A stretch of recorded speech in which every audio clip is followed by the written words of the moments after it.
जाऊ दे. ए पाहुण्यानं मटण शिजवलं असेल, जरा जोर लावा. आता जोर मटण खाल्ल्यावरच लागणार. अरे इकड्या, पण आपण 200 रुपये त्याला टाकायला काय झालं? अहो मला काय माहित काय झाले. थांब, टाकीत काय घोळाय का बघतो.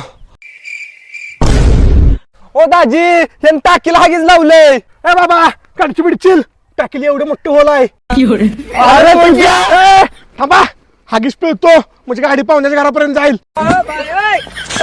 रुको जरा. किती उशीर पाहुणे येताय? येताना काय गटत पडलेला काय? नाही नाही, ऊन लागते म्हणून हागीच लावून आली. बर चला जेवायला. पाहुणं दाबून खावा. पाहुणं हाडकं कुठं आहे ते? काय गरीब माणसं चेष्टा करताय? हाडकाची नुसती फोडणी दिल्या.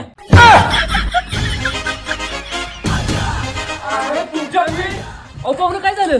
तो का बैठा का?